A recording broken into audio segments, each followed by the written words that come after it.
Welcome, you're fuck's sake.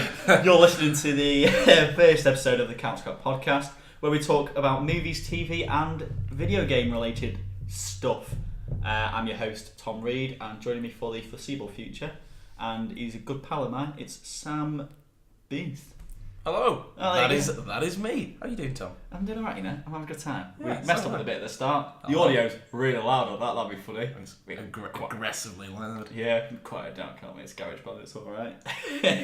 So this is the first episode. Good week actually though for a first episode. We've got StarWars Battlefront 2. Absolutely, we've been very busy. We've had a lot of stuff came out. We went to the midnight release of Justice League, obviously. Yeah, which was absolutely. I booked the wrong day of work off to watch it.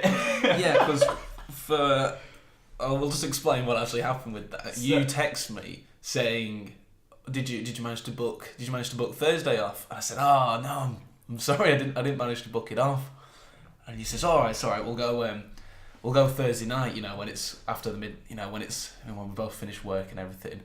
And then it turned out that you got the dates right. Yeah, I'd originally thought that Wednesday, was it the 15th or I thought Wednesday was the 16th when Justice League was being released. So I was like, it's like, God's sake, Sam, this is our thing, man. This is our midnight release. I can't believe you've done this to me.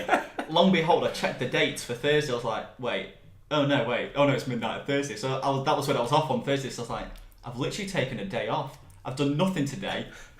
I mean, I caught up on some sleep maybe, but it didn't actually help because we went to the midnight release. Yeah, that was the next day was quite tiring. I had many coffees. It was awful. Yeah, I had a coffee in the morning. I had about 3 or 4 coffees in the morning, and that kept me going. Even especially at work as well. Fucking night. Let's not talk about that. Right. So we'll start off with some news first. I mean, let's get into news. We've got to get news. Yeah, we've got to get like a system going. What would you call it? A system. A system. I don't know the word for it. We'll pace it. Unlike the bloody Justice League music. Got it. No, Damn. We'll talk about that later then. Hello. Right. So I think the main thing is maybe was it last week? Disney announced they did it very casually though, didn't they? They did it like a board meet. Was it like a shareholder meeting? They did it at, I think. Something like that, yeah. And they were like, "Hey, just to let you know, Ryan Johnson's going to be directing a new Star Wars trilogy." It's like, yeah, I'm gonna second what? but also one that is going to be away from the main franchise. Yeah, so it's not going to be what he's talking about. Isn't going to be what follows up from 7, 8, 9. He's not doing 10, 11, 12. He's doing one that's completely separate from that. Yeah, it's not connected to the Skywalker trilogy. Yeah, absolutely. Which is Skywalker trilogy. Yeah, the Skywalker anthology. Is it anthology? Is that what you call it? No, because Rogue One was an anthology movie, wasn't it? Yeah, that's true. Well, Skywalker films, because basically, even George Lucas. Saga. That's the ticket. Even George Lucas himself said that Star Wars, the original trilogy, it revolves around Luke, and it in a way all of them have done, because the prequels, we'll not go into those, that with a story of the prequels are good. I mean, apart from maybe Phantom Menace, I like Revenge of the Sith until I realised. Like 3/4 of that movie is Order 66. I didn't realise how long that segment was. It's a lot of like Jedi culling, isn't it? I was at my friend's house. I was watching it. I was like, "Holy shit! That's so long." I haven't seen that movie in so long, and all I can really remember is the start when Anakin and Obi-Wan are in their ships. They're above Coruscant, aren't they? And a good old fly around, and then the scene at the end, on the what's it called? Lava planet. Mustafar. God, that's the one. With sorry.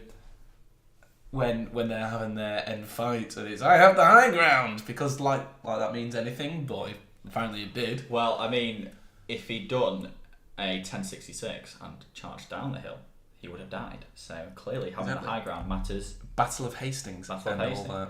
Hey, well, look, bloody know some historical references as well. We do. So make sure I'm actually close to the mic. It's a fun segment. My audio's going to go really quiet at that point. So we went off on a fucking massive tangent there. So the new Star Wars trilogy is being directed and started off by Ryan Johnson. Which films did he direct? He's just done. He's Star Wars Last Jedi, isn't he? That's what he's done. He's just finished that. He was he starred in The Force Awakens as a cameo, as is a long tradition of Wait, Star did Wars. he really? He was when they started up the laser and Starkiller base. Oh, He yeah. was one of the 2 Imperial officers managing that, where they don't even have a gate next to or a fence to stop them from falling into a bottomless chasm. I can imagine, like, it's a wasteland. It's pretty windy. Like on a cold day, he's like, Jeff, why don't we get some bloody balcony thing and some little fences? balcony. So that's fun. Don't worry about it. Hey, It's fine. it's pretty. I say it's a hazard, to be honest. I wouldn't want to work at Starkiller Base. Plus, the fact that it blows up and turns into a sun is also a pretty good thing. How are you going to get health and safety people there? That's my question. Do the First Order have health and safety? They're pretty evil. I don't think they do. I doubt it. I mean, they kidnap the soldiers at birth and then condition them. I think. I bet they have cleaners, but I don't think they have. Well, they do actually. Safety. Well, because Finn was a cleaner on Starkiller Base. He was, of course, yeah, he was. You'd think in a galaxy a long time ago. Isn't that where Phasma ends up? Doesn't she get chucked down a trash soon? Yeah, like a trash compactor, like the one in the Death Star. But I don't know how she escapes. I think there's like a comic book. Obviously, she does. Well, she must do. She's met Finn. She's like, yo, you bloody put me in a rubbish tip, you goddamn nerd. And I'm quite unhappy about it. I've got some shiny new armour. In fact, it's the same armour. It's got bloody banana skin on. Oh, Do they have bananas in Star Wars?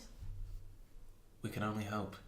They must do. I mean, Good source of potassium B, isn't Excellent, it?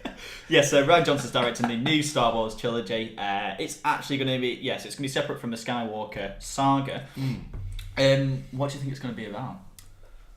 I honestly have no idea. I think because what Disney have done, obviously, when they took over from Lucas, is that they just completely scrapped all of the extended lore. The extended universe. A lot of the comics, a lot of the animation stuff, the books, just completely wrote it off, just saying no, it just never happened. These were legends. I think they're going to go into. We're going to see. Either those stories or we're going to see elements of those stories and characters who are either the same or amalgamations of the lore. Yeah, I know quite a lot of people have been wanting to get the Knights of the Old Republic, so where like the Sith Empire started, where it first started. That'd be interesting. And where the Jedi Order is just moved. I think they just moved on to Coruscant. I can't remember that comic book too well. I read it ages ago. And there is actually a game, Knights of the Republic, and I think there's another game, something of the Old Republic. I can't remember exactly. It's going to be back because I'm going to be butchering this completely. But that's all centered around characters like I can't remember his name. Is it Revan? Yeah, Revan maybe. I think Darth Malgus. Yeah, characters like that. So pretty big Sith characters. And there's like the Eternal Empire, which is this Sith Emperor who basically gets outed by this character called Darth Maul and sets up his own new Sith Empire. That would be interesting. Actually, you know what I'd like to see? I'd like to see some Grey Jedis. Yeah, because they've touched on it with... We've never seen on screen the Grey Jedi. We have. I think Ahsoka in Rebels is a Grey Jedi. I don't know if they say it. Okay, true. It's in season 2. Well, in live action, I mean. Although I do have my suspicions that Luke could end up being a Grey Jedi in... Either Luke or Rey and Kylo Ren sort of, I don't know, come together in the middle. I could see that because I think that you were starting to see signs of Kylo being a bit disenfranchised with the Sith. Yeah, in that he's very conflicted, so he could just end up somewhere in the middle. Did they say they were the Sith? Well, because, see, the thing is with Snoke, we just don't know who the guy is, man. We just don't know who he is. Yeah, I thought we were told that he's not a Force user. Well, we see very clearly. Star Wars Battlefront, has some stuff to do. I think it has some stuff to do with Snoke. I'll talk about it later, actually. I don't want to go into too much detail. But there is something called Project Resurrection, or Operation Resurrection, or something like that, which people are thinking has something to do with Snoke. So that'll be very interesting. But I'm hoping they do something like Knights of the Old Republic. That'd be quite cool. Yeah, I'd like that. It's like a couple of thousand years before, so it's not absolutely. In other news, also related to topics we're talking about today. What a segue! You sent me a link before, didn't you, on Facebook, and it was something to do with Batfleck being replaced Yes. by. I did spell. I put Jake Gyllenhaal. I've really messed up on my notes there. That's the one. So I didn't watch the video. I'm not gonna lie. I didn't watch the video. Oh, so we don't really know what's going on. We've done very little. I think basically he has shown interest in being Batman, and obviously with us never knowing whether Ben Affleck is in or out. Well, I read a thing the other day saying if he wants to go out, he wants to go out in style, which I think could be the Flashpoint movie, where because obviously Barry's going to try and save his mum. Yeah. And obviously the Reverse Flash kills his. Well, from what I remember, especially the TV shows, they follow it pretty closely. Reverse Flash kills his mum. Yeah, and then Barry goes back and stops him. Yeah. And Flashpoint is resulting time paradox. I mean, it's pretty weird that one event causes everything else to spiral out of I control. suppose it's the butterfly effect, isn't it? I don't know why Batman's dad it doesn't die. Yeah, it's very odd. In fairness, that is actually a really interesting story, and I could potentially get into that later with Justice League, but Jeffrey Dean Morgan, who plays Negan in The Walking Dead, of course, and Thomas Wayne in BVS, he would make a fantastic Flashpoint Batman. They'd have to beef him up a bit though, wouldn't they? Oh yeah, of course he'd have to. But he would make wouldn't he make such a good Flashpoint Batman? Really grizzled. Obviously, for those that don't know, Flashpoint Batman is in the Flashpoint event. Thomas. But really?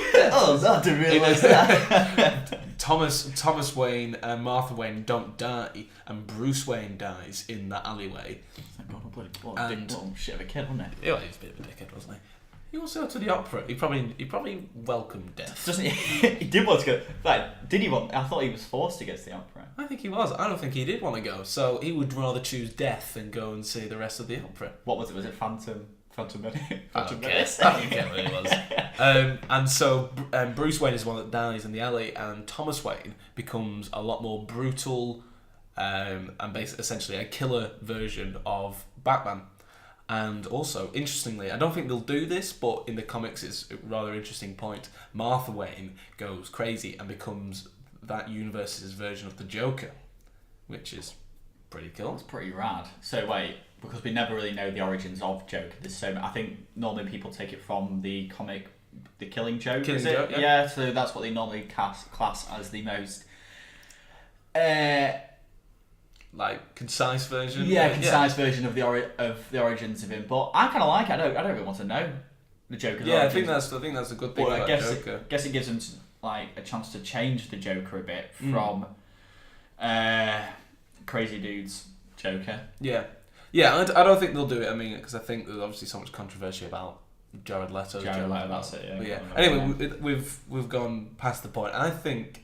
After tangents left, right, and centre. I know. I think the original point was of Jake Gyllenhaal, and obviously not going into it too much as we will later.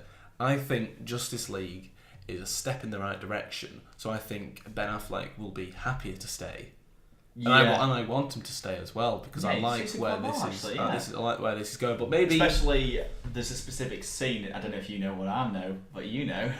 Where Wonder Woman and she's looking and he's bit. I forget that people aren't going to see me doing these actions. So So anyone who's not looking, Tom's gesturing, pointing to his back, and he's sort of waving around a little bit. Well, put your penis away, Tom. Jesus. So that's also part of the movie. Well, you wouldn't know unless you want bloody Justice League, will you? I mean, how long's it been out for? Like a day now? Day and a bit?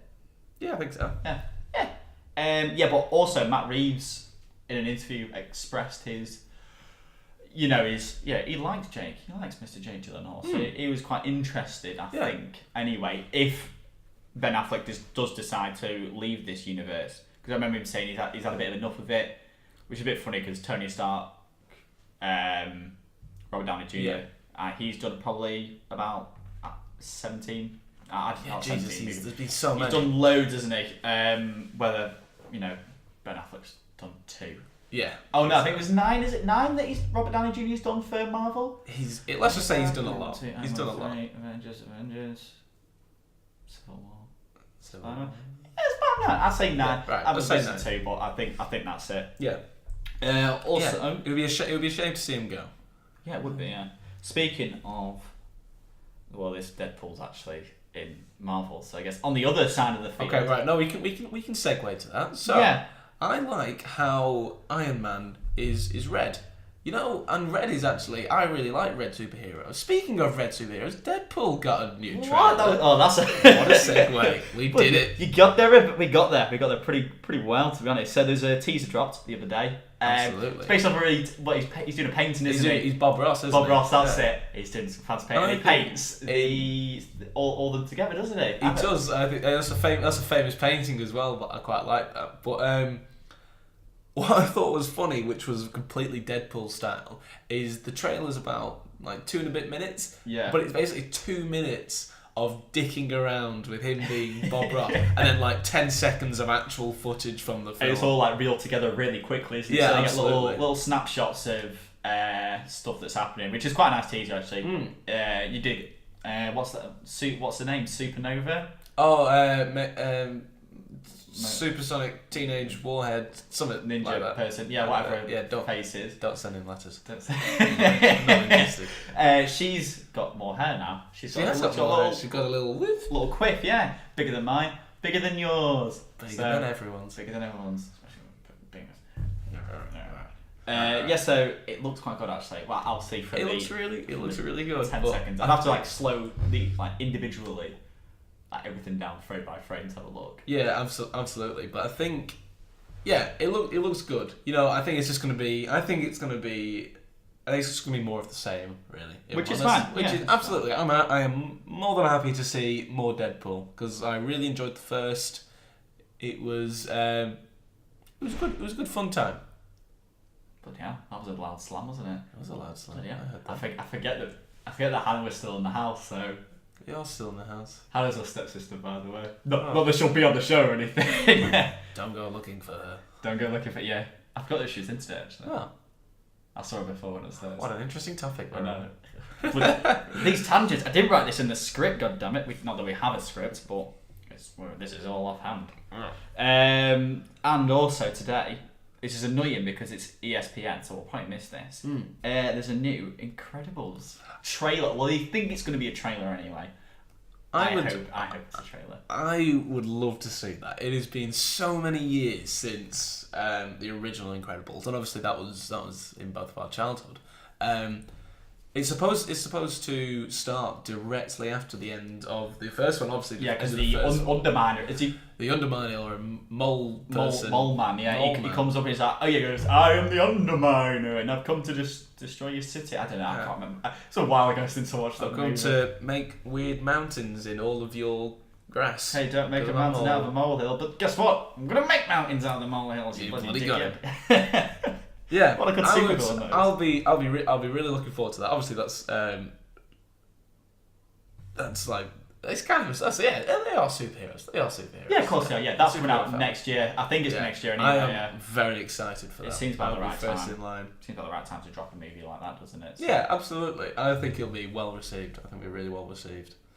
Well, the only problem with that is though, do you not think the hype might be too built up for it? It's sort of like a No Man's Sky-esque thing because. Everyone's been waiting for it for years. True. I don't think that necessarily. I would say no potentially because I think that we've been disappointed too much in the past that everyone's going to be so everyone's been like, oh, this no. I think only until maybe last year that they said they were going to do another one. Yeah, so we haven't been waiting for a sequel for so long. We kind of just accepted that it was never going to happen. I think. Yeah, it's always been there though, isn't it? Like, you know those little Facebook photo groups where they're like, look at all these new movies coming out in 2014 and it's a really bad photoshopped Incredibles 2 poster. Yeah. And there was even when like Spider-Man was announced and they still called it Spider-Man 4 or something.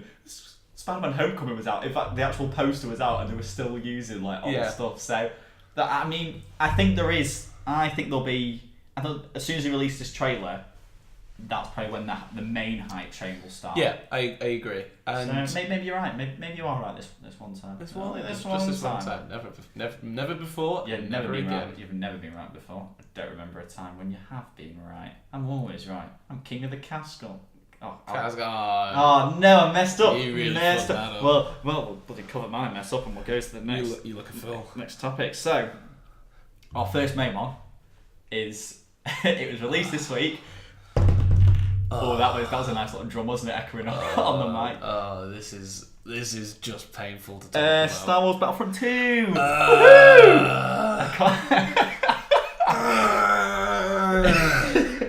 Wow, what a ride! So, Jesus. It started on maybe the Monday night. Oh no, it'll be Tuesday because there was an edition of it called the Elite Trooper Deluxe Edition, which gave you 3 days access. Or no, maybe. Oh no, so it was Monday because I think Xbox has the EA Access thing, so it gives them. Yes, it does. They got 10 hours of it. Yeah. Early, so people went on it. They were like, okay, let's get into this. Let's go on the multiplayer. Bam. Loot boxes straight away, smack in your face. Hey, you wanna play as Darth Vader, do you? Ha! How about 60,000 credits? You goddamn idiot!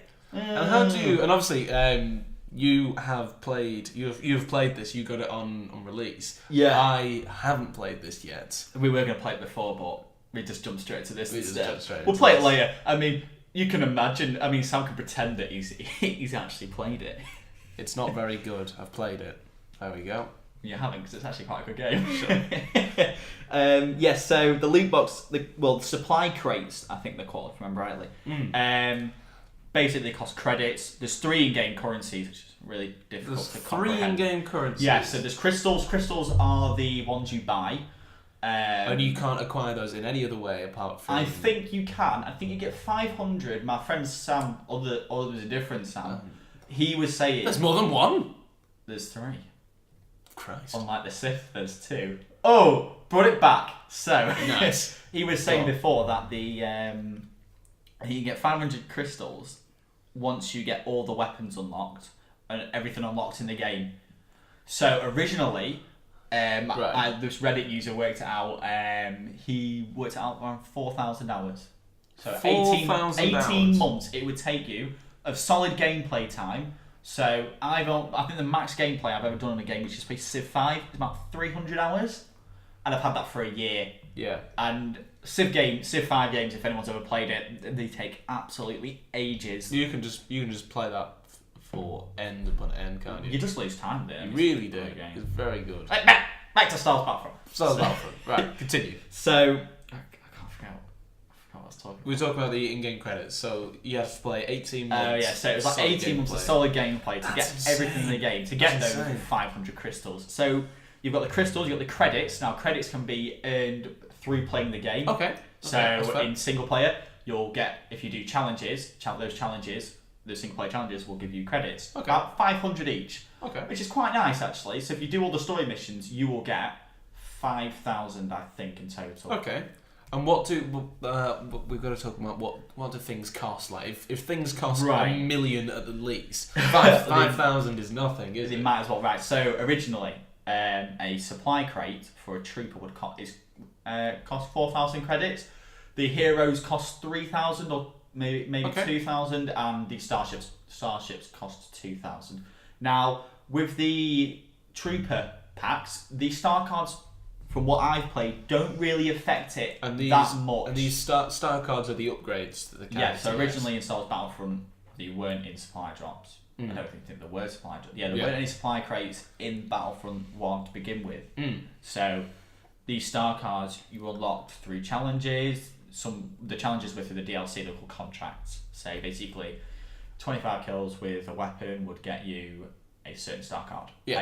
And then you could use your in-game credits to upgrade it to like a elite version of itself, which was like a better version. Yeah. Which is fine. It was a good system. Yeah, it works. But EA in their infinite wisdom moved them to the supply crates. Now, these star cards do offer almost they improve your character quite a bit, some of them. So they'll give you a thermal detonator that has a bigger blast radius. Okay, so we're talking like more health, more damage. Yeah, there's booster stuff. cards, there's ability cards that give you like boosters towards your health. You'll receive less damage from explosives and stuff like that. And these have like a rarity system like Borderlands or Destiny.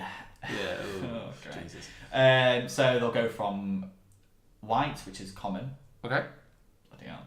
And then they'll go green, blue, and purple. Right. So Okay. they took the purples out of supply crates. That's because they thought, hang on a second, people, if they get lucky, they're going to get the best stuff. Yeah.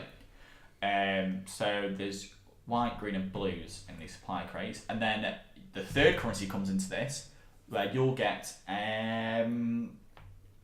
it's like salvage almost. It's like materials basically, which you'll use to upgrade your star cards to the next level. This seems such a complicated system. It really is. I didn't even know what that third symbol meant. The salvage material. Yeah. I didn't have a clue what it was. And it seems to me, just in you explain it to me, this is just so complicated, and it seems to be designed that way because the more complicated they make it, the more difficult it is for you to upgrade your star cards, get star cards. I had no idea. The easy out is microtransactions. That is an easy workaround. That is, instead of having to get all these ridiculous things from here, there, and everywhere, just purchase. Yeah. So I mean, you can only get the only thing you can get. You can get through these supply crates. You can get emotes, which is good. Yeah, that's fine. I'm happy with that. Emotes, victory poses. Yeah, that's fine. It's a customization. Mm-hmm. That's absolutely fine. Yeah, absolutely. And then the star cards, which is a big no-no. Yeah. However, they have removed microtransactions temporarily. Yes, I was just going to say that. I see that. There was something yesterday, or maybe it's just, I think I saw just something before, and it was talking about the star cards aren't going to be in the supply, or there's going to be the supply crates still exist, you can still buy them, but you buy them with in-game credits now. Yeah, absolutely. Which you earn, which is fair enough, that's understandable. You play the game, you earn those rewards technically. Yeah. There's still a bit of chance to it, which I don't really like. I think you should be guaranteed to, earn your rewards. Yeah. However, it's better. It's better than it was at pre-launch, the 3-day early access. Yeah, absolutely. And I think just touching upon that actually, that is loot crates. Loot crates are gambling, aren't they? That is absolutely what it is. It is you are putting money into something for the chance of a return upon your reward. However, it's not a guarantee. And there actually is an MP here in the UK who is bringing that forward into something that has to be rated or banned in all games. Well, there was the only problem with that is though they say you're always guaranteed a reward. You always are. It's not like gambling where you'll lose all your money or something like that. You will always get a reward. Might not be the reward you always want, which is the stingy thing about it, because I think it is, because you obviously want to get the better thing. And especially with pay to win, basic pay to win, like StarWars Battlefront, it's even worse because you're literally paying to be better than other people, whereas games like Overwatch, where it's just customization, like different skins, which I don't know why they didn't do with Battlefront 2. They had it in Battlefront 1. I was playing before, and I hadn't seen anything where you could change the look of your character, apart from the different skins you could get if you pre-ordered the game, which I think pretty stupid. I thought, that's fair enough, you'll be able to get different skins in the game. Like I could make myself look like a Shadow Trooper in Battlefront, which is amazing because you got to level 50, you unlock that skin, and I looked pretty damn cool. And people knew that I was level 50 because I had the Shadow Trooper skin. And then if you got to like a rank 110, that's when Rogue One came out. You could be a Shore Trooper. You know, the Shore Trooper captains like the unique helmets. Be one of those if you got to 110. That's people like, oh damn, look how good you are. I think this is going to be a turning point, in that the games have been doing this, is it Shadow of War did it, they did it with a single player. That's Warner Brothers, isn't it? Yeah, but I think this is just showing the progression. It was in Assassin's Creed Unity. We'll actually talk about Origins soon. It was in Assassin's Creed Unity, Assassin's Creed Syndicate. It's been in Battlefront, Battlefront 2. Shadow of War. Call of Duty has it. Call of Duty has it. Horrendously. They've toned it down a lot now, but I think Battlefront 2, after the poor response of Battlefront 1, this is going to be the turnaround. In that game company's going to think, no, people are getting sick of this now, and And so they should. I don't think. Yeah. I don't want to. I want to have to pay. I want to have to pay. £50 for a game, and then that's it. I can just enjoy that. Like I don't mind putting a bit of money towards customization to make a character look unique, because that's fine. That's fine. It has no like in-game like it's not. It doesn't make you better than anyone else. As long as you. Although you look better looking than some people. I'll say. As long as you, by purchasing these loot crates and stuff, as long as you can not be, you don't perform better, you take less damage, you deal more damage. As long as that doesn't affect those factors, I'm all down. I'm game for it. That's yeah, fine. Absolutely. Because there's the whales anyway. I think they call them the whales, where they'll just spend like 15 grand or something. Yeah. Mobile games are, huge culprits for this. Yeah, absolutely. Games like Clash of Clans, stuff like that, they do it all the time, and that's how they make all of it. It's how they can afford like Super Bowl commercials and stuff. These whales will literally sink in thousands and thousands. It happens with FIFA as well, another EA game. Yeah, and I think that's where it personally comes from. EA's been doing it for a while with FIFA, and FIFA makes so much money off packs. Like Sam, our friend Sam. He spent like six grand. I think what he said. Whether or not that's true, but he spent a lot of money on it. We might have to bleep that out so he doesn't get it. Doesn't get angry. Yeah. No, it's fine. No one knows who he is apart from everyone who knows us. Everyone and then know him. You're gonna get tested like you fucking dickhead. What a penis. Well, we all really cool. Right. So moving away from multiplayer, if we may, to the single player campaign, which is notably absent from the first game. Right. So they said they were like, "Oh, it's gonna be amazing stuff," and surprisingly, I'm really enjoying it. You're really enjoying it? I am really enjoying it. I'm only up to the 6th, 7th mission. I know it's not that long, but they are bringing extra missions with these seasons they're doing. Is it free or? It's free. Okay. Everything's free. Everything's free. Fair play. Loot boxes. Oh, bloody hell. But so there's gonna be some more missions coming with Excellent. The Last Jedi, because at the end of the campaign, spoiler alert, they do talk about Project Resurrection, which has something to do with Snoke, I think. I see. And I think once you'll find out who Snoke is in The Last Jedi, it's going to have some tie-ins. They'll be able to then talk about it a bit more with the story, which is absolutely fair enough. So we'll do spoilers now for it, because why not? Right. We'll time code this. Yeah. So you actually no. Before we do, this was actually going to. That was a selling point for me of Battlefront 2. Because it's a campaign, yeah. There was a campaign that was space battles, but after everything after hearing how short the campaign is, how just awfully affected the multiplayer is with the loot boxes, I don't think I'll be buying it. And it's a shame. It's a shame, yeah. I mean. I held out from the first one as well. I remember you did, And so I was going to come into this, quite fresh faced, really excited for it. But I'll not be getting it. And it's a shame because I've played it before and I was absolutely loving it. Yeah. I was loving the fact I could play as Death Troopers. Yeah. The jetpack trooper is amazing. That's a really good ability. You can get Tauntauns in this. They're literally just lying around the map. You just run and jump on it. It's absolutely hilarious. That's great, yeah. And you're just running into these hangars just trying to shoot people. Nice. Just screaming going, ah! There's anything I want to do? I want to shoot people on a snow camp. That's what I want to do. But it's really good. It's just a shame that the loot boxes have affected the multiplayer in this sort of way. They really have, haven't they? Right, sorry. So spoilers. Back to single player. So we'll time code this. So we'll do that. Sam can do that. I don't want to do it. I don't want to do it. I want to spoil it for you all, and you don't want to know about it.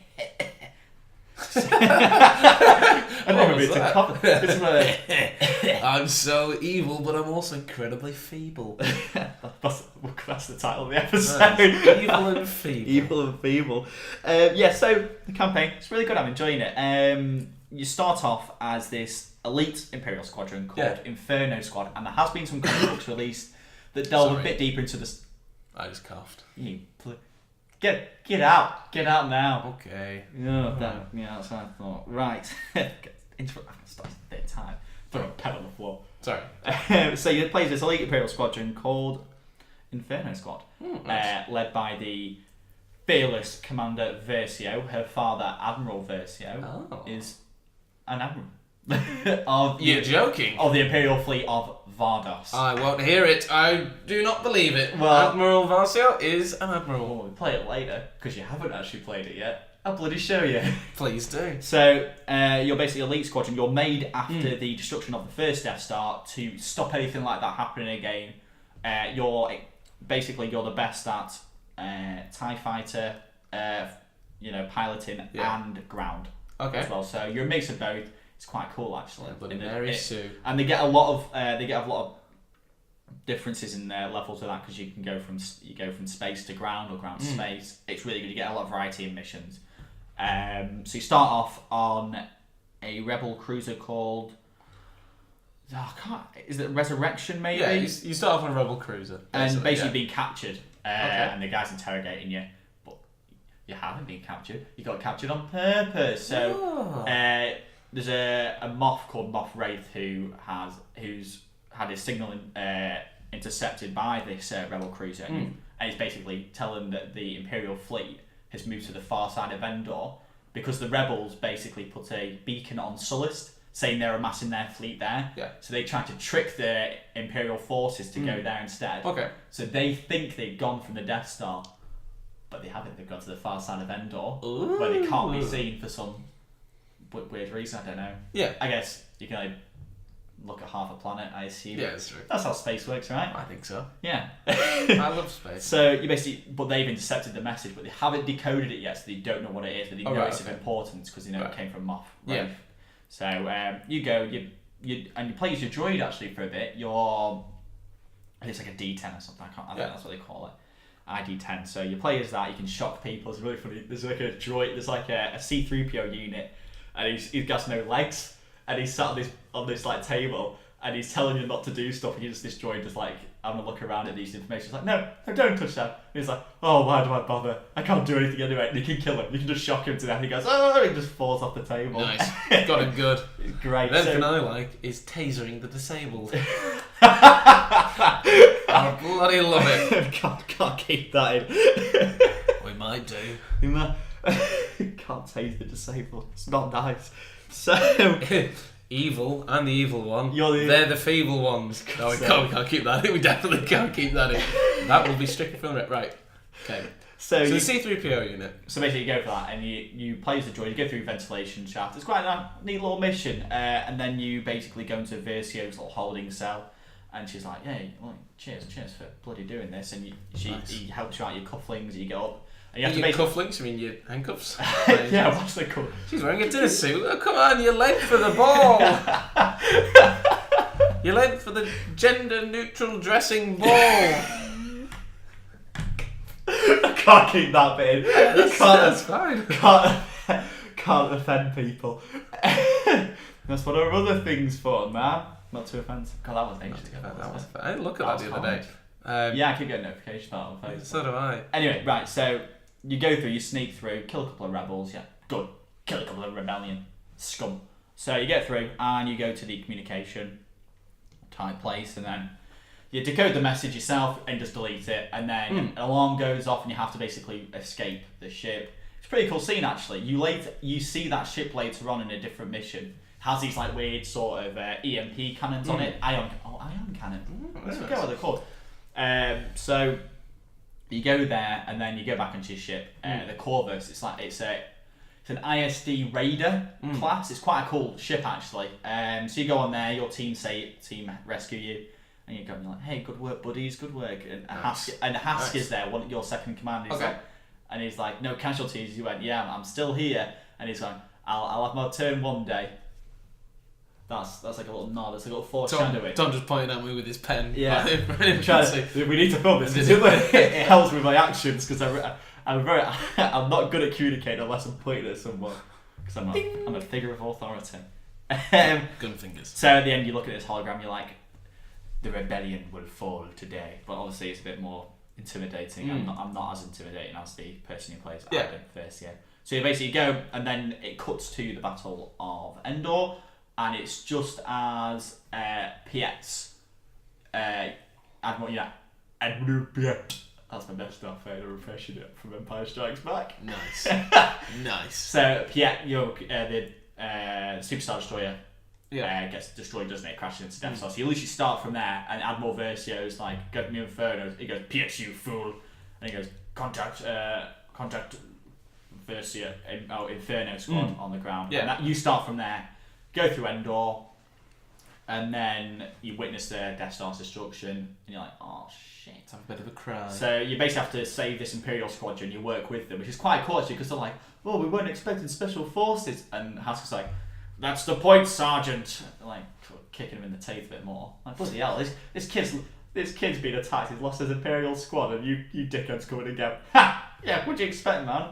Shut up, dickhead. You're just a regular." So essentially, like you're an Imperial officer. The Death Star gets blown up, and then that's as far as you've got so far. Or? No.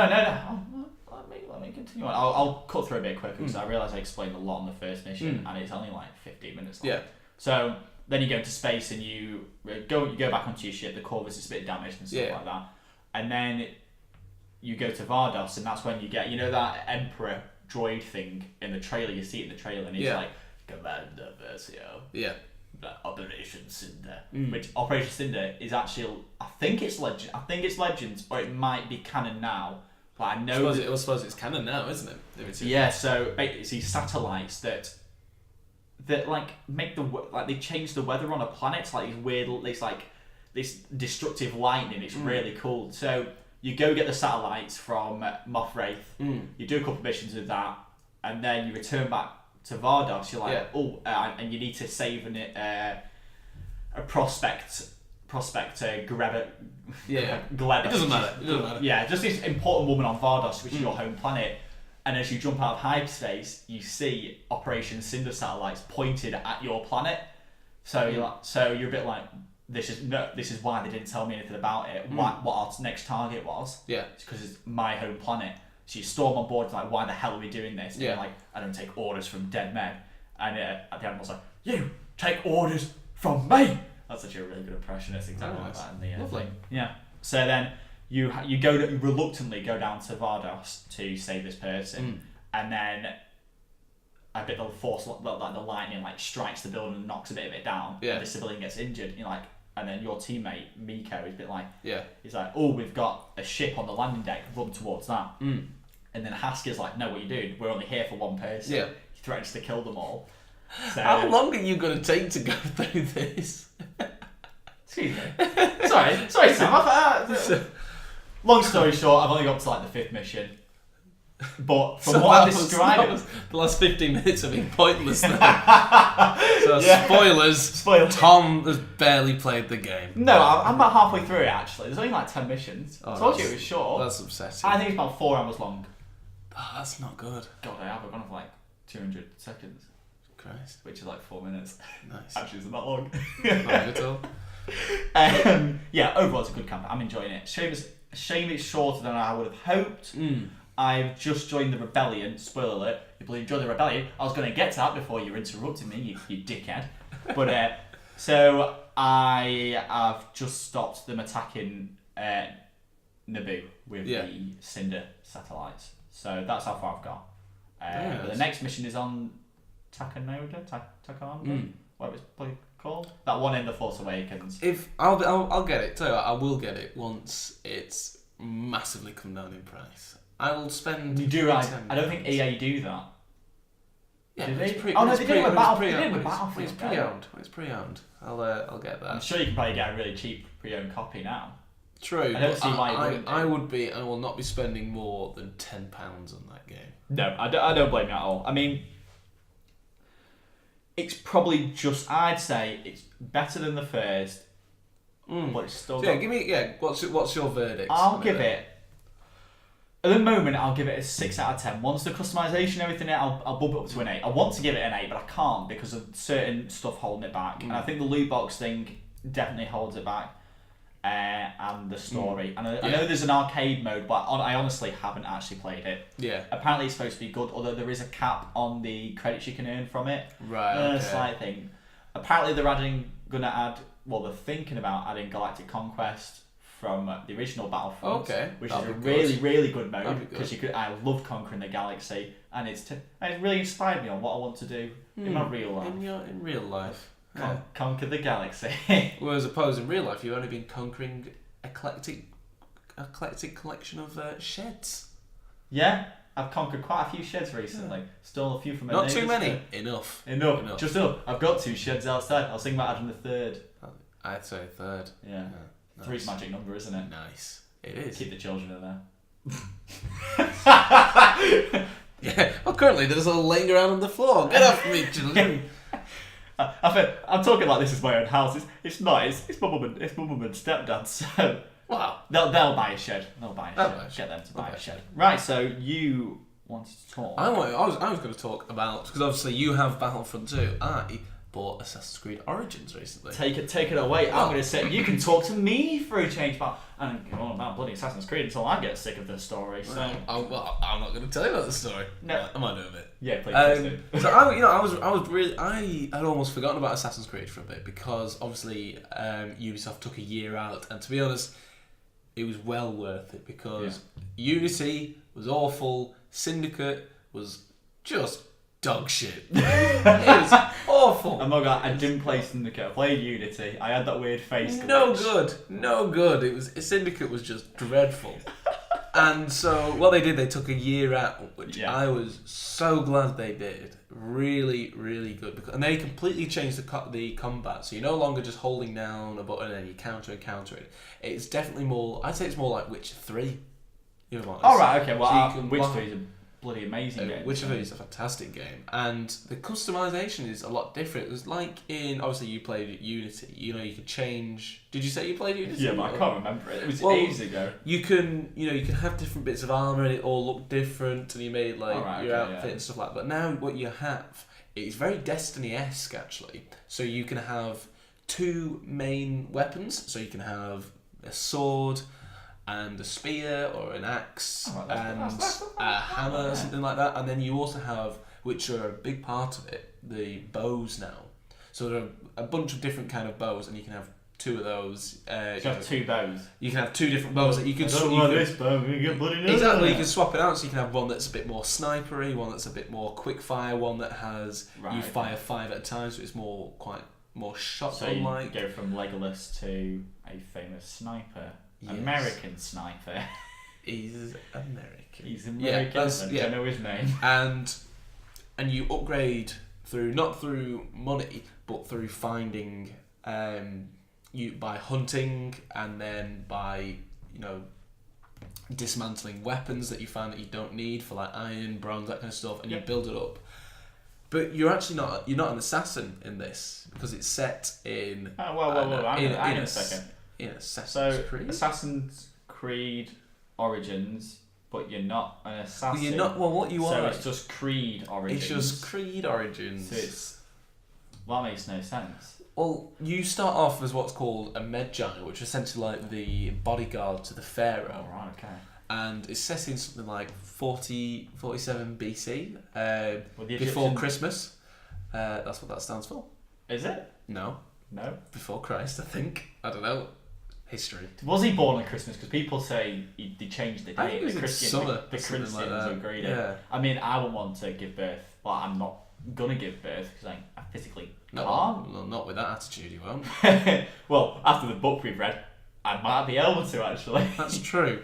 And this was a funny book, by the way. We weren't reading a book on puberty or anything like that. We are aged where we know what puberty is. I try to be really discreet. Yeah, I'm 19. I know what puberty is. Also 19. I've only just gone through it, so nice. I can say about the facial hair on my face. Look at that. You've got 3 pubes and you piss out of one of them. Hey! Hi, that's a funny joke Well, about the dick size. Oh, great. Right, so 47 BC. So the Assassin's Order hasn't actually been started at this point, and your son gets, spoiler, murdered. I don't think that's important. So it's like it's Batman. murdered. And then a little bit, and then essentially you just go around killing this inverted quotations, the Order, which are Are they basically like the Templars? they are basically Oh right, okay. Templars before there were Templars. Right. And his story's good. Combat's good. You have to get a little bit getting used to. Yeah. It does have microtransactions, but honestly, if you What the goddamn hell? Jesus, good God. Sorry, I have bad experiences with microtransactions. Well, the good thing is if you want to use microtransactions, you can. Well, that's the whole precipice. Exactly, but it's not like with Battlefront in which you almost need to. If you I didn't touch anything to do with microtransactions because yes, other people's hands as I handshake. Oh, that's really nice. It is nice. Oh. So yeah, you don't have to. I didn't use any microtransactions, and essentially it's only for like elite kind of weapons, different outfits. So if you want to get these things through microtransactions, you can do, but you definitely do not have to. Right, so they don't directly affect the gameplay. It's not at all in your face. Are those weapons, you said elite, are they more powerful though than the weapons you can acquire in game? So at the end of the game, if you have like the best weapon...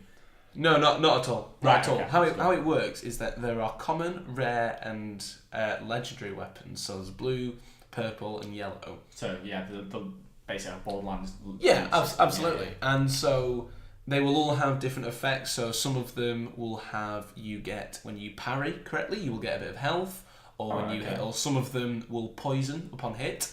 I got one recently that is on fire. Always. I was about to say, is there a sword that's like a flaming sword? There is is. the one that fires snakes out of it? No, like a cobra sword. Just holding a cobra, like or a bow and arrow, a bow. That's the worst. Nice. That's awful. Tick for me. Tick that off my list. I'm gonna put that on my blog. That's on my blog now. Oh, I thought you actually on your blog page just go. So. Yeah, it is good. I really enjoy the combat. The story is good. It's nice to kind of get away from going too much forward in time. And the map is amazing. It is huge. Yeah, I heard it is ridiculously huge. They said it was Black Flag, but without the water. Obviously, there's a bit of water that is bang on. It is so unbelievably massive. That's pretty good then. Huge. And also, it just looks so good. Like when you finally get to Giza. No, you're a bloody geezer as well. well. I'm a bloody geezer onion. When you get to Giza and you see the Great Pyramids and you climb up them at the top. And can you actually climb up to the top of them? Oh, that's really good. It looks just fantastic. It really does. Is there an ancient transformer weapon inside of it? Have you well, that's the thing. It does draw well into the first civilization in which they are. I remember there was Juno or something. The thing is, it doesn't like in the old games. It sort of beats you around the head with Juno's going to destroy the world. All of that because your character is essentially only out for revenge. You're not interested in that, so it's not involved. You come across it and you see it, and it's like there's interesting things that I won't spoil inside the tomb.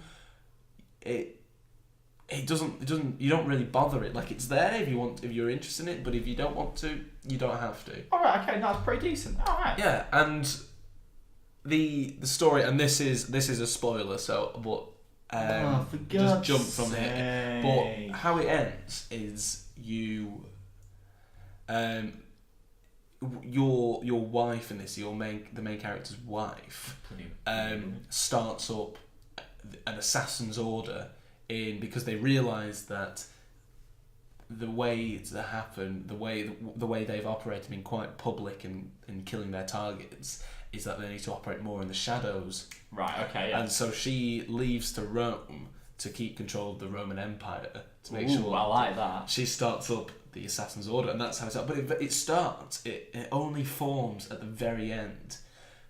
And what we do know is that some of the DLCs are coming out. It's going to be set. They're going to be story missions, but not just one-off. They're going to be set a few years after the game ends. So hopefully we'll see more of the Assassin's Order then. Oh yeah, so it allows your character to progress a bit off screen.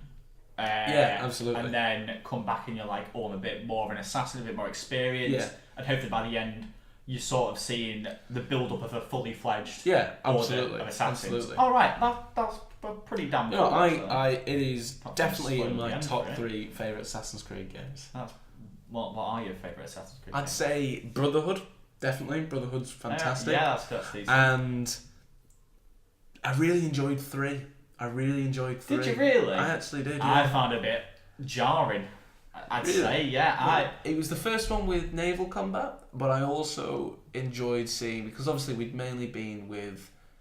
Well, this came straight after Revelations, wasn't it? This was after Revelations was alright. There wasn't really much change in it. I felt no, a bit not more at all. DLC. Yeah. Hookblade. Hookblade. Is that how they say it? Yeah, I haven't played it in ages. So. It's probably a very. Wait, did you get the racist remastered version of it? I did, the NCO collection. I played through that, and 3 is with obviously Connor set in the American Civil War, is after Ezio and Altair. So I think it was a nice departure. It's a bit of change, hunting, bow and arrows, that kind of stuff. So yeah, it's in the top 3. I really enjoyed it. I'd say mine were probably Assassin's Creed 2. An excellent game. AC Brotherhood, and then Obviously. my third one I'd say Black Flag, because it was a more naval focused game, which I thought was a bit risky absolutely. at first, but as soon as I played it, I really loved enjoyed it. It was Black Flag. amazing. I really did. And plus you can hunt Moby Dick, which is actually Nice. on my bucket list, so I ticked that off straight away. Good. A very powerful sperm whale.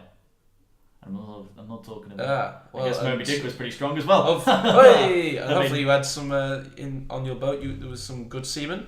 There was some very good seamen on my boat. Excellent. All in white outfits. Good.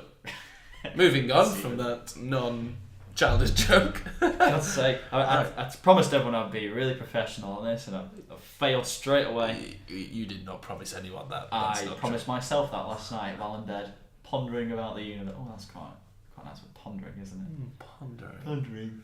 So, what is next on the agenda? Let's segue smoothly into what we have next. Right, assassin. There's an assassin at the end of the movie, which we can't talk about because it's a spoiler. But we're on about the Justice League movie. Remember the end credit scene? I'm also pointing my pen at you. You've got to remember it. I can't remember his name. Well, it's. Hold on, we'll bleep this out. But Deathstroke. Yeah, it's Deathstroke. Yeah, it's Deathstroke. Yeah. I always get mixed up. So yeah, right. It's bloody Harley Quinn.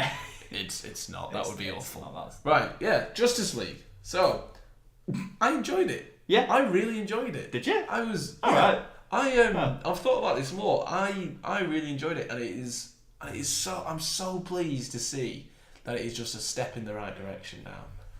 It really is. Yeah, I found it okay. You know, I didn't enjoy it as much as you, clearly. Bloody DC fanboy. I've thought about it more, and I've only realised, I really enjoyed it. You know what? There were some good parts in it. There were some bad parts in it. Absolutely were some bad parts. It was better than BVS.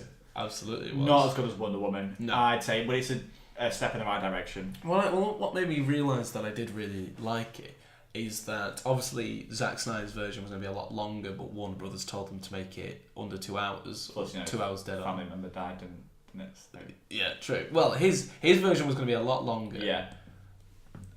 And when I saw Batman vs Superman, didn't want to see the longer version. Not bothered. Don't show it me. It was too long already. But with this, I thought, yeah, absolutely. I'd watch the extended version. Yeah. Obviously, there are some jarring cuts in this, and the pacing is something. I'm going to try to imitate the face. What Tom just did was we'll tweet this out. He did the face of Henry Cavill as Superman, where his mustache has been CGI'd off.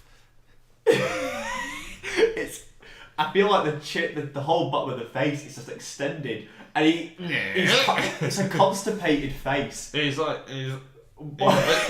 But in that scene, it doesn't make any sense why he's smiling, because he's like, it's an evil smile, but it's a constipated evil smile. Should we talk about that first? About the no, we'll do it in.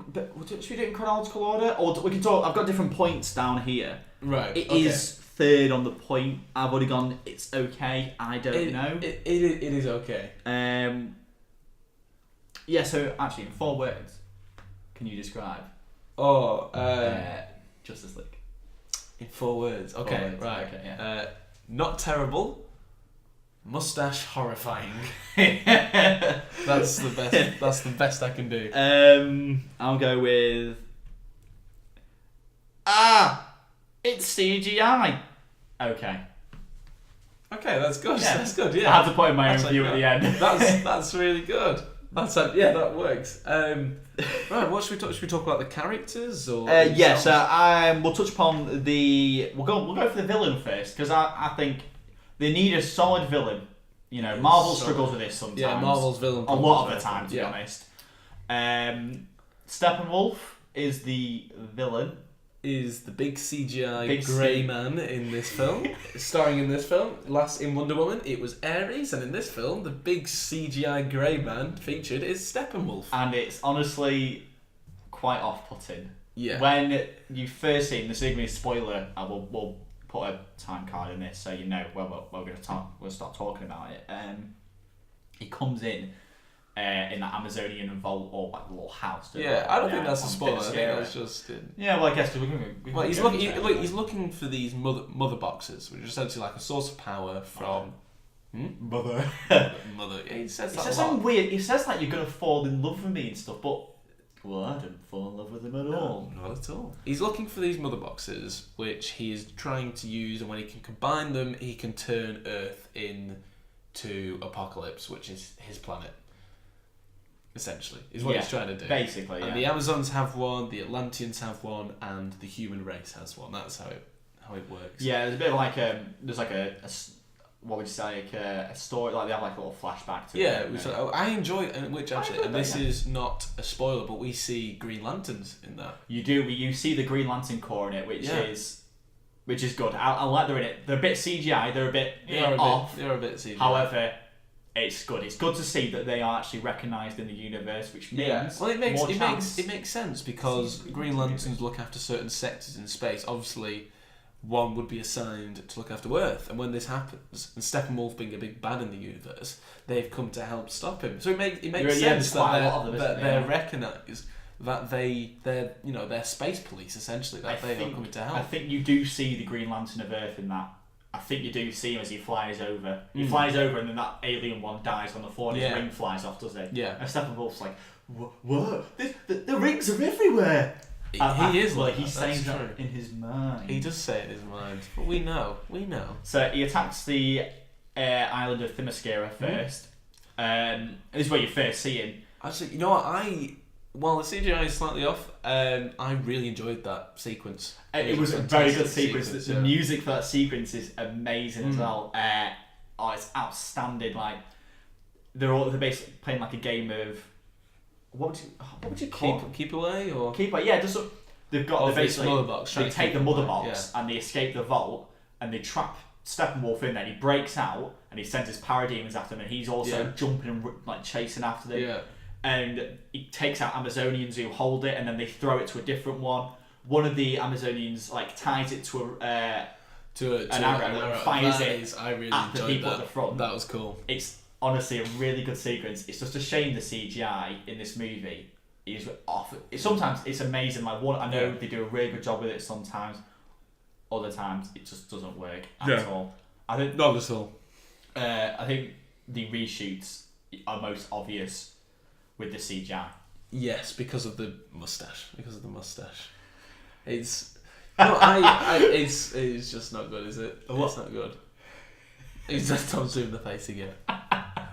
It's very unpleasant. It looks painful. But obviously it won't have been painful for him to do that because he probably didn't pull that face. No, maybe he did a smile or a cheeky like angry face, and they've gone nope. Get rid of it. Make him look like a child molester. It actually does look like he's on the prowl. He's ready to strike. He's found his victim and he's ready to go he's for a bloody go. I think that for those who don't know, Henry Cavill, who plays Superman, is shooting for Mission Impossible 6. Yes, and he is the villain in that, and he has a mustache in that. And for some reason, this mustache is integral to his character in Mission Impossible.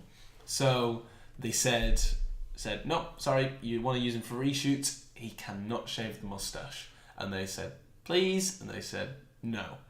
And so their response to that, so because obviously Superman doesn't have a mustache, they digitally remove it, and you can tell. You really can tell. There's a lot of bits where it is clear and his face looks weird and plastic. Yeah, like you can tell because it looks very obviously it's stubbly. Yeah, in and an actual scene, and then it's completely smooth. It's really clear. Like it's really like skin color, like just shiny, and it's not nice to look at. Is it in the opening scene they use it as well? You know, where he's on where the kid's recording him. I don't. He just pulls. He pulls a really weird face. It's like his lip goes in a bit, and he's looking up, and he's like, because he goes, "What's your favourite bit about the human race?" And he goes, "Ha!" and just looks up into the distance. That's very confusing. And I was like, is he going to answer it? Is that the whole point? It's very jarring, isn't it? Yeah, it just doesn't. You know what I think dickheads are. I think obviously the unfortunate circumstances why Zack Snyder left the project. I think this film really benefits from having Joss Whedon in. I thought the characterization of some of them was absolutely fantastic.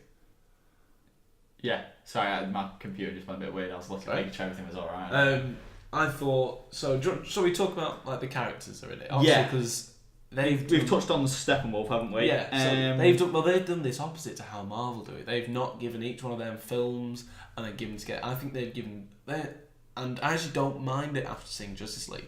They've given us a little taster of everyone, and then they get to elaborate upon them. I do like the way they've done it. They've done it a bit different to Marvel, which is good because I don't want to just see another 19 movies of Marvel because as much as they're amazing, I can't watch the same thing twice. Yeah, absolutely. Especially for a whole entire like saga, like this DC. Well, they're not called the DCEU, are they? No, they don't have an official name for it. The DC thing. Yeah, I like. My favourite character in this was Ezra Miller's Flash.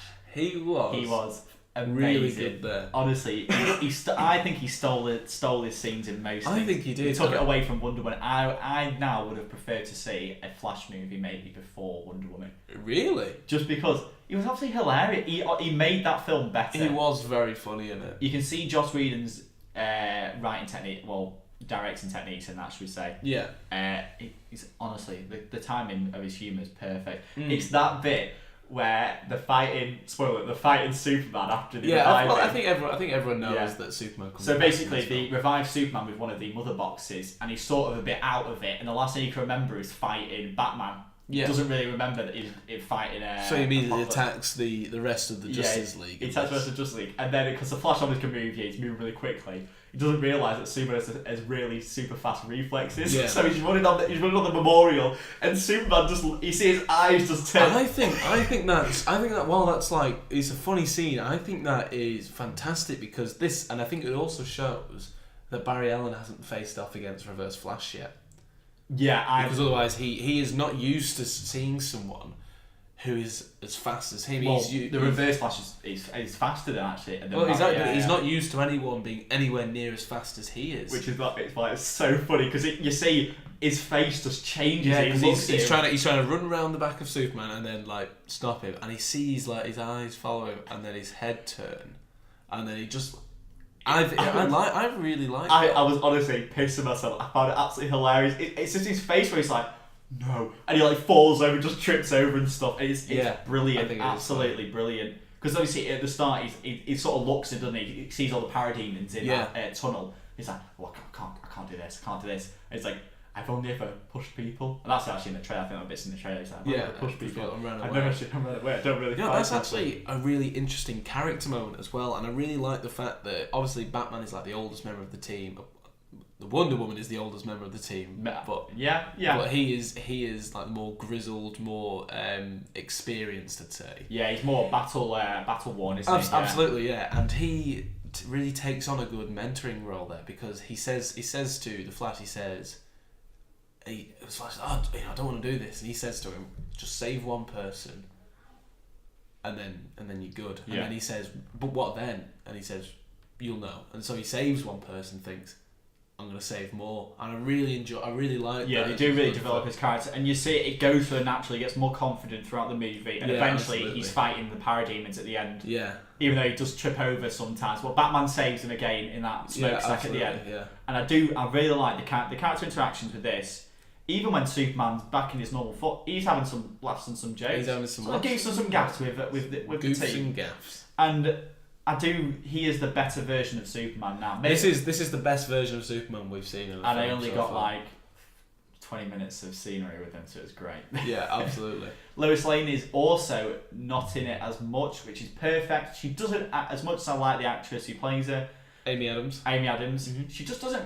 Lois Lane doesn't really need to be in it. That's going to sound very bad, isn't it? It's not. But not no, because she's a woman. She doesn't need to be. She doesn't need to be there.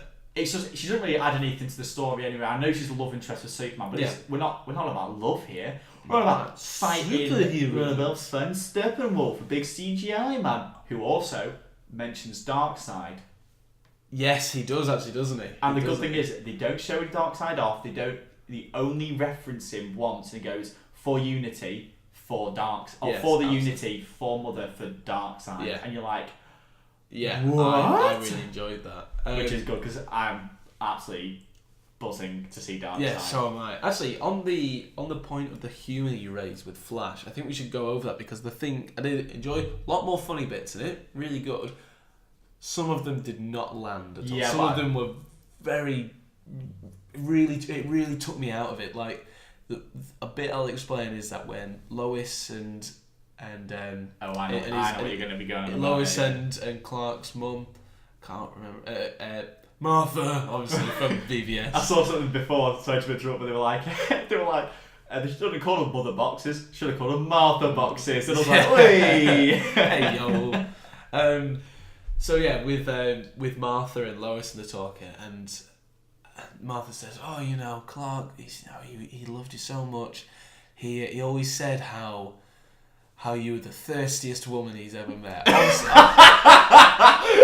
funny. Obviously, that's funny. He's like, but it doesn't make sense that it's not like Martha wouldn't know what that meant. Lois is also too old to know what that. I think that's like our generation kind of thing. Amy Adams isn't too old. She's only like 30.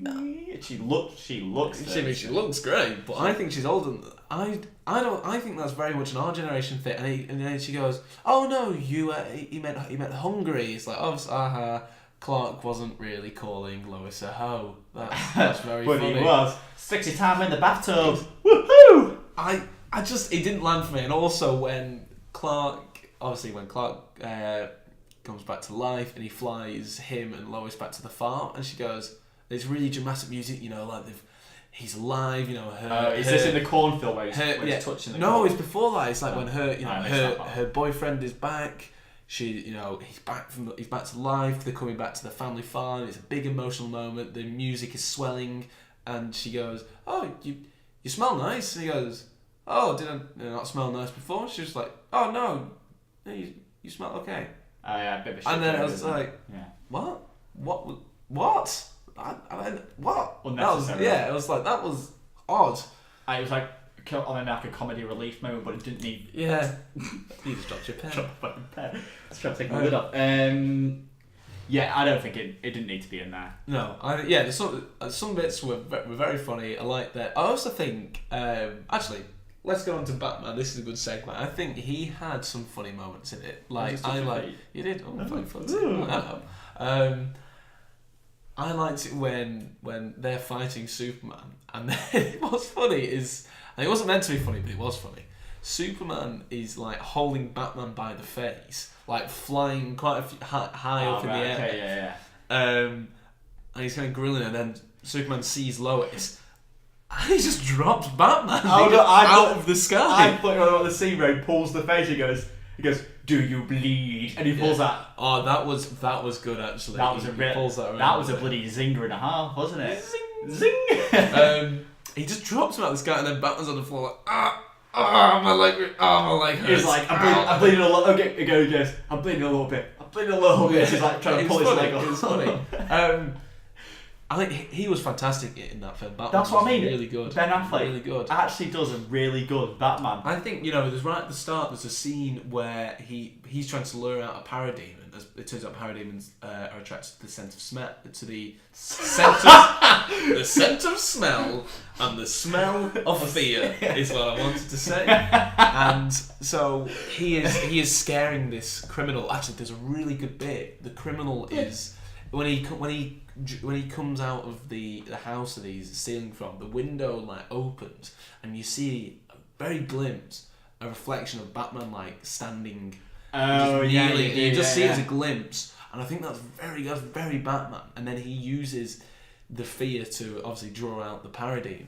But that's exactly what Batman is. He's detective, he's smart, and we didn't need to see him on the computer, researching parademon. Go, oh, they're attracted to go to Lex Luthor's folder again. Oh, they've done the graphics for the parademon. Oh, they're attracted to fear. Like you didn't need to know that. You just need to know that Batman is smart enough and that he figured out that they are attracted. I reckon he did it off screen. Like I imagine, I'm going to draw this to you now. So he goes to the folder again, and he's got metahumans up folder, and he's got weird bug creatures, and he goes in and goes, oh, big page, and little horns are there, and he's like, well, Lex Luthor's done graphics for everything. Look at this. He has done graphics. His graphic department is getting very good. Like he did graphics for Wonder Woman, Cyborg, and Aquaman. That's really nice. He thought of them like logos for them, wasn't it?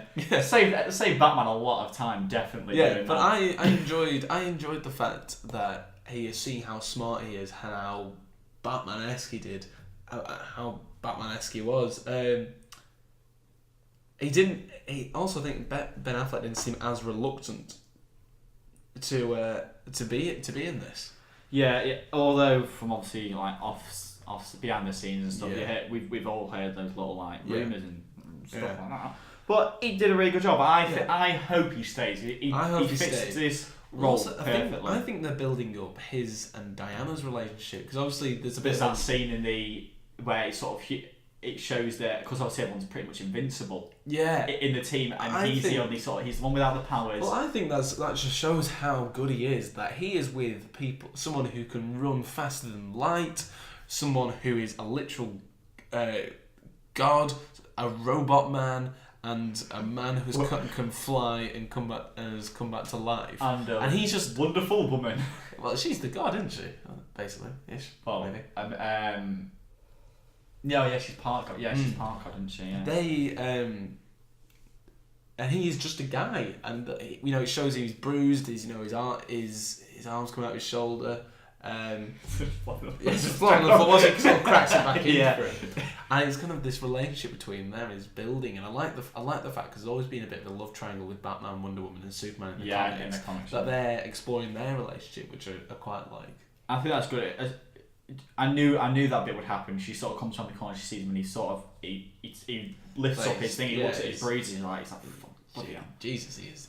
Well, he is. He's an older Batman, isn't he? He's doing this for like 20 odd years. Well, they say that because they mentioned the penguin bombs. Yeah. I hope we get to see some more of that. We know those villains are still around from the Suicide Squad. Yeah. So we know they're still around. So hopefully we get to see more. And obviously, from the end credit scene, we know. Yes, actually, absolutely. We can talk about it now, because we're in the spoiler part, aren't we?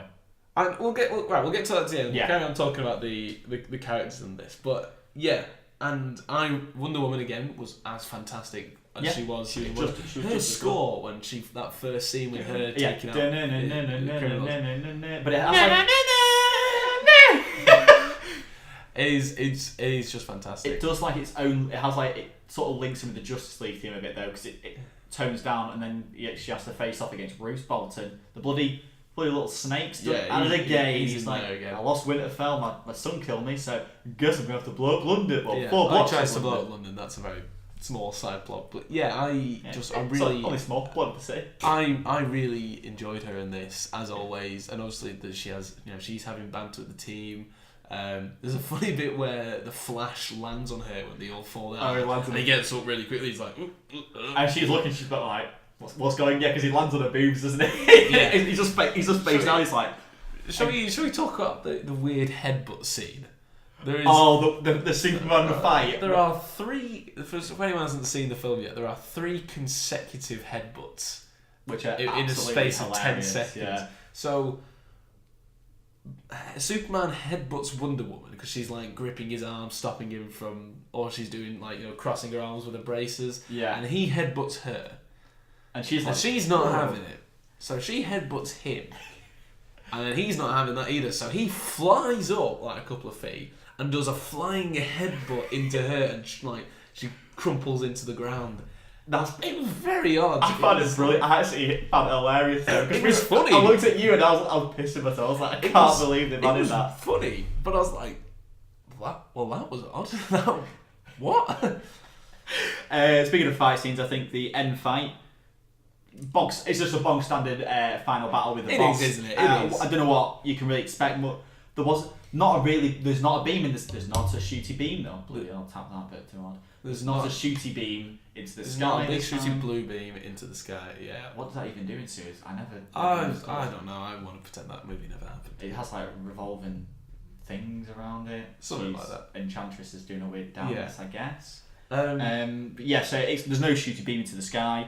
Bog standard CGI boss battle, and they all come together in the end and they defeat Steppenwolf. Yeah, I was gonna say there's a bit where Superman flies in at the last second, and he says, Steppenwolf says something. He said the Kryptonian. Yeah, no, when Superman goes, he says like, "Truth. I like that's all right, but I'm a bigger fan of justice." The League. He doesn't it's say also league, like when Lois Lane's there. It's like it's an engine for the world, and I went. World engine. That was almost as jarring as Fantastic Four, where you go, well, it's fantastic.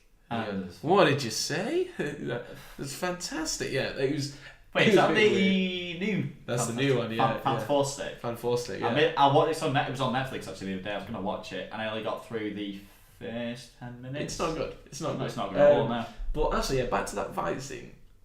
I had issue with Cyborg in this film because it felt like he was just the guy who just interacts with stuff. He was there for convenience, wasn't he? And then he has to work with the mother boxes to stop it from. Yeah. So, I didn't. They added that bit of the story where they tried to sympathise with the audience, but to be honest, I didn't. Maybe I'm just a heartless bastard, but I just couldn't sympathise with yeah, I didn't. Actually, what I think I've already seen one guy lose his limbs, and he turned out to be the best villain in cinema history. Exactly. This guy, nothing. He was, he needs, and he is obviously getting his own standalone.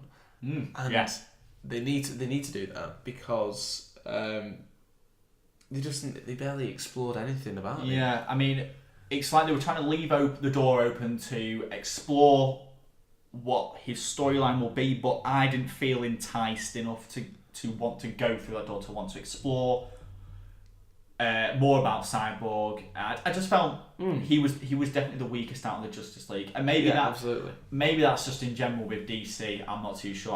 I've never really read any Cyborg comics, which probably explains quite a bit, but I've just never really been interested by the character. I feel like he's quite a cool character. Yeah, but nothing that is almost like a Hawkeye, I'd say. Yeah, absolutely. They sort of try, they give him a family, tragic backstory, but in the end, I'm not particularly too bothered. No, even twice the same with Aquaman. I mean, I wasn't even. No, they promote like Jason Momoa, isn't it? Yeah, Momoa. Yeah. So he's this big like fuss about him. Everyone's like, I can't believe he's such a perfect Aquaman. Actor man. He's an actor man. He's an actor man, but he's an Aquaman, and I just didn't feel like I liked him that much. It's really cheesy lines like "my man," all right, and it's like, "Yo, dude," it's like, why does he speak like that? Like you see him in his open scene, he's in some weird sort of like Russian Siberian. I think it's like he's in Norway or something like that. Yeah. So he's not. I feel bad because I'm going to say that people in Norway don't say "my man."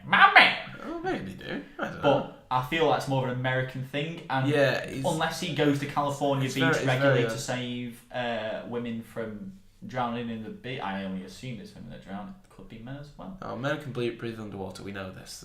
Do they? No. Fish people. Yeah, fish with legs. I don't know. It was the same with Cyborg that I felt like they could have. They're setting up for what needs to be their own film. Yeah. And they need to do that because they really didn't give us much in this film. Actually, he was in a very funny bit where he starts confessing like his fears to the team, and he's going very deep into his person. And it just turns out that he's sitting on the lasso of truth. Yeah. And but he only threatens the Flash out of all of them.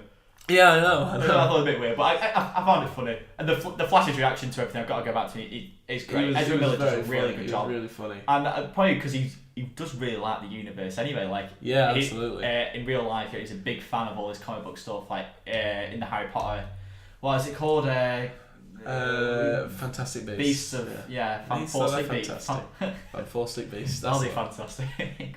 I don't know. I just didn't watch the movie, so I can't say. But apparently, he came on set and he was like fangirling out about it. So yeah, absolutely. At least he's invested in it. Not that I'm saying that the other characters aren't. But. No, absolutely. And I think he was really good. I really enjoyed him. Aquaman, he was alright. I'm waiting to see more before I can pass more judgment. Yeah, have they just finished shooting the movie? I don't know actually. I hope so. But yeah, actually, that's a really good point. This DC film made me want to see more DC films. Yeah, which is good. I was sitting on the edge of my seat at the end with the end credit scenes. I was like, I really want to see these character interactions even more. The Superman and Flash end credit scene. Yeah. Let's talk about the end credit scenes. So 2 end credit scenes. The first one is sort of like a Marvel. Second one is a bit of a jokey one, and it's just Superman and Flash having a race to the Pacific. Because actually, we see this earlier where Flash is saving some of the civilians in the town where Steppenwolf's plan is sort of coming to heat. He is running to save a family, and then he sees Superman fly past, and so Flash saves a family whose car have broken down. Yeah, and there's that weird purple. These like weird stuff coming off the mother boxes that are gonna attack them, and they can't. So he pushes them really far away. He feels great that he saved this family, and then he sees Superman fly past, literally carrying an apartment block. Yeah. It's great. And you sort of look to me, he's like, all right, okay, see how it is. Fair enough. And so yeah, the end credit scene is them waiting to have a race. They set off. You see him like mid race, don't you? At the end. I don't think we'll ever see. I want to sort of find out who wins that though. I don't think we ever. I think it was just like a funny thing. Like we'll never see like when Rocky did Apollo Creed versus Rocky. They never like showed the end of that. It was just at the end of the film. Yeah. Good point. And then the second one is a Lex Luthor one, which is quite interesting actually. So it's mealtime or whatever at Arkham. And you go, come on Luthor, let's get out of here. That's really bad because I just did a really bad impression of that American guard. But he's telling him to get out, and he's like, Luthor, come on, man. And then he's facing away from the door. and it turns around. It's just this other random bald dude. There's bald dudes everywhere in this place. So many bald dudes. He's got another bald dude that looks exactly like him from the back anyway. From the front, he looks nothing like. And he's just laughing. So you see this speedboat in the next scene. It's like a luxury yacht, isn't it? Well, sorry, no. You see a speedboat approaching this luxury yacht. And you see the back of him, and you're like, I know who that is. Yeah, if you know, don't you? And then he's going up, and he goes onto the yacht, and you see him from like wide angles and stuff, and you're like, I know this is going to be amazing. And he walks up, and Lex Luthor's there, and he's like, but it doesn't say his name actually, does it? It doesn't say his name once in that scene. He doesn't. He just talks about a game. He says Mr. Wilson, obviously. Yeah, he says Mr. Wilson. Yeah. And he's like, the god is back in the sky, and he's like, and they set up a league. Maybe we should set up a league of our own. Yeah, and what there was his performance in BVS was I'm sure he did a great job in what he was going for, but I didn't really like it. Yeah, that wasn't the right. He was a lot less. He made a couple of quick remarks. He toned it down. Well, that's right. That's all I need. Yeah, that's fine. That's fine. He did a good job of what he needs to do, and I think obviously DC realised that hang on a second, probably need to tone it down a bit with. Yeah, absolutely. What's the actor's name again? Jesse Eisenberg. Jesse Eisenberg. That was it. So, and then at the end, you look and you see who it is, and it's fucking Deathstroke. Deathstroke's right there. And he's like, we should set up a league of our own. Yeah, he takes off his helmet, and it's Joe Manganiello. Yeah, it is. Yeah, the guy. Margarita. I think so. Margarita Pizza. Yeah. That's one. Joe Margarita Pizza. Right. That's one. Yeah. So he takes his mask off, and he's like, yeah, good thing. Oh, he's like, who? So who is in the opposite of what are they called? Well, there's been many. Because like I know the Justice League. There has been so many. I don't think we could actually. So it's not like Sinister Six with Marvel. I think there are so many out there. Or like the League of Evil. There is actually a League of Evil. There is.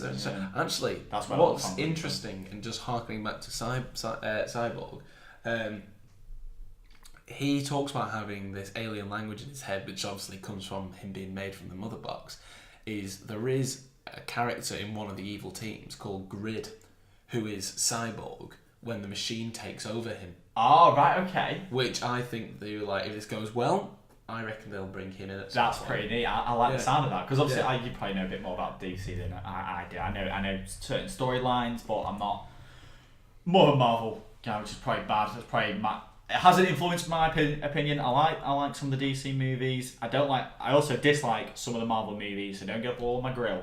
Okay, I'm just Marvel's what I've seen originally. What I was more into as a kid. So, but I think they did well. It was all right. I'll give it a 6 out of 10. That's what I'll give it. I'll give it a 6 out of 10. I'm gonna give it an 8. What the goddamn hell? Tom threw his pen. Yeah, it was. I'm going to give it an 8. I enjoyed it. Yeah. It was good. It was potentially a little forgettable because it was very fluffy. I really struggled to put notes together about it. That's why I've got 5 things, including CGI mustache. We went for food afterwards, and we said, and you said to me, hang on, what was the story? Yeah. And we'd just come out of it, and I was like, I honestly don't remember what happened in the movie. And I think the pacing was just a bit off with it, that was all, I think. Yeah. I think obviously when we finally do get the Snyder, this is inverted commas, the Snyder Cut, which I think we will, which is going to be the longer version of it. Yeah. I think that's going to fix.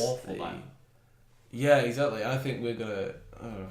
I think that's gonna fix the pacing issues. Hopefully it does anyway, because if they do, I'll probably enjoy the movie a bit more. I might bump up to a 7. I wouldn't give it an 8 because I feel like that's an A grade, and I feel like you need to be sort of hitting a bit more Avengers.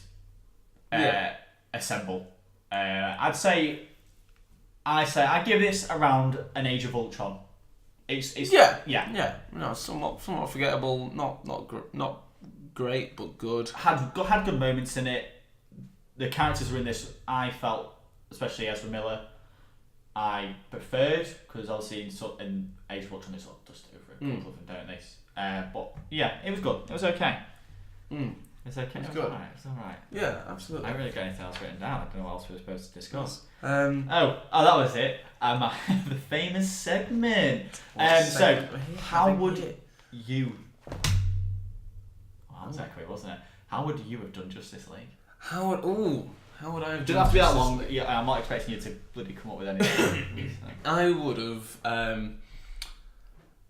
I would have spent a little more time on each of the characters we haven't seen before. Yeah. I would also have used a different villain.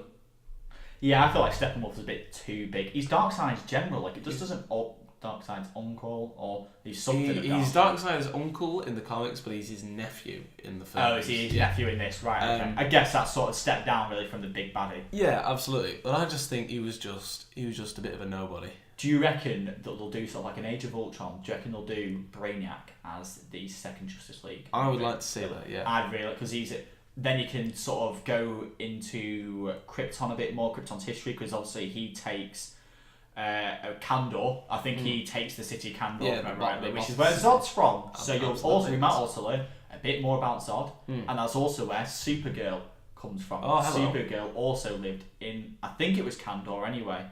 Oh no.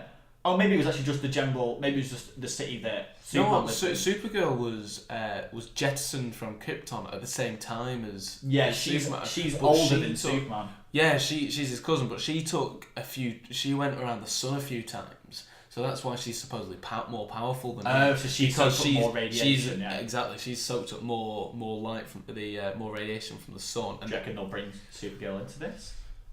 I played Injustice and I did really like her in that.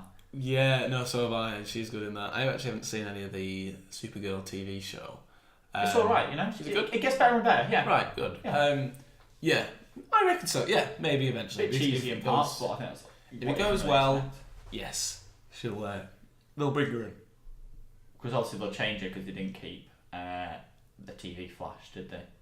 No, exactly. It's a bit of a shame because he's actually quite good. But now seeing Ezra Miller, I like Grant both Gustin's of them. I like both of them. They show different sides of the Flash. Like the TV version is a bit more cocky. He basically knows what he's doing. Yeah. Ezra Miller's version is a bit more socially awkward. It's sort of more Ezra Miller. It's like Will Smith playing Will Smith. Yeah. Everything. It's Ezra Miller playing himself. Yeah. He suits the role. His costume is also so much better than the TV show Flash. Oh, the TV show Flash love his costume. I love his costume. Shit. It's great, isn't it? I think all the costumes in this are all the costumes top-notch, are really fantastic. Batman does look very Owlman though. From he does. His goggles. He's not called Owlman. He's called Night Owl. Night Owl. That's it. Yeah. Owlman is a character in DC. Oh, is it? It's Right, different. yeah. I think he's the ginormous owl. he's in the alternate version of that. He's in the Injustice League. Owlman is Bruce Wayne in an alternate universe. Oh, really? Yeah. Is he afraid of owls in that? I guess then.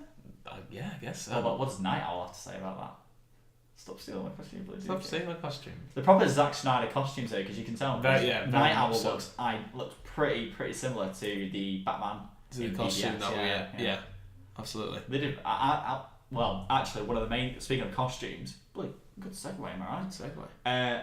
Superman's black suit was absent from this. Yes, it was. I have a funny feeling we all made it up, and it's all been this big thing that everyone's gone, yeah, it's in it, yeah, but Warner Brothers and DC have at one point gone, no, it's not. We've told you it's not. Why do you keep insisting it? And everyone's going, yeah, no, of course it's in it. I would have really enjoyed to see it. I would have done as well, but obviously it would have made it. It would be you'd have to explain why he's got a black suit on, and does it? Hey, it's just the mother box. Okay, you could have said the mother box, couldn't you? Yeah, I know. Yeah, that would make sense actually. God damn it. Well, that was a good movie, wasn't it? Well, it's alright. I think it was alright. Yeah. You bloody love it. It was alright. It was alright. I think I liked it more than you did, but yeah, it was good. Yeah, but I'm just a cynical old man. You are a cynical old man. Well, is that the show? Yeah, I think that's it. Yeah, first episode. I mean, we can't really round it off or anything. We don't have anything to round it off. No, we don't. Yes, you can follow us on Twitter. Do we have a Facebook group? We might do. I might set up one later on. It'll be called CouchCrap, depending on what time. So just keep searching for it until you find it, until it pops aggressively. Up. Don't do anything else. But what we call on Twitter, we called at the CouchCrap Podcast. I think that's it. That's the Twitter handle. I'll put it in the description anyway. CouchCrap Podcast. No, we're just at CouchCrap. Oh, we're just at CouchCrap. I was gonna say CrouchCap. But that's completely wrong. Different. That's a different thing. That's a different. I don't even think it's a thing. Why would you call yourself Crouch Cap? Crouch Cap is crouching. The baseball cap. Crouch down. And you can also. So I think this will be on iTunes, SoundCloud, and it'll be on YouTube as well. And the podcast app. And is there a podcast? Yeah, the podcast app on iPhone. That's what iTunes is. That's what iTunes puts it. That's what it goes on. Mr. Apple expert over here with your bloody MacBook and your. Just ignore my iMac. Glass houses, my friend. Right, so that's it. Yeah, that's the end of the show. We're going to play some StarWars Battlefront, so Sam can probably buy it. Maybe. We're going to head to the pub as well, I think. I need some food, so I'm sorry. Alright, well, thank you very much for listening. If you have listened to it, to all the couple of people that will have listened to this, thanks. Thanks your faces, and we'll see you next. Are we going to do? Should we do? Yeah, we'll try and do it weekly. Yeah, we'll try and do it weekly. Yeah. We're just starting off. We'll see. I haven't really decided what next week's topic can be. We need a jingle as well. That's what we need. Wait, let's try and make the jingle now. Jingaloo, jingaloo. CouchCrap. Jingle it. No, we can't. I'd that's go awful. To the toilet. Yeah. Yeah, that's really shit. Yeah.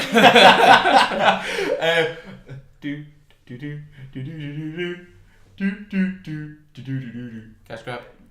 Yeah, alright. That's alright. I mean, we'll make it better eventually. Yeah, we'll soup it up. I think. Well, I say it's only the first episode. We'll smack it with a mother box. We'll smack it with a couple. Unity. Mother. That's another thing I want to say. I didn't get to say it before. He says to the Amazonians, like, you'll love me. But I don't understand. Weird. Oh. They'll turn to parademons, won't they? When they die, he resurrects them. That's what. And they love him because he has no fear. But in the end, he did have fear. He did have fear. There you go, bloody hell. Right, that's it. Well, thank you very much for listening. Thank you, guys. And we'll see you on the next episode. Nice. I'll keep recording, why not? We'll do a little bit. So yeah, it's good. Nice. I enjoyed that. Yeah. Good episode. Oh goodness. I'm looking at this notebook and I have so much weird shit in it. Look at all those drawings you've got there. I know. The Some penises. Special drawings. Special drawings. Oh look, there's quite a few dragons in here. There's a Maybe I went dragon? for like a dragon stage. I like to like this is Oh, we all went through a dragon's face. well, this was like a couple of weeks ago maybe. Nice. Oh, I've got Krennic's shuttle there. Ugh. These headphones are hurting my ears. I'm taking them off now. You don't need them, mate. I don't want to listen to your fat Oh, face. shut your damn face. What was it? Scent of smell or smell of scent? Scent of smell, I said. You fucking idiot. Evil and feeble. Evil and feeble. That's definitely the episode name. Ugh.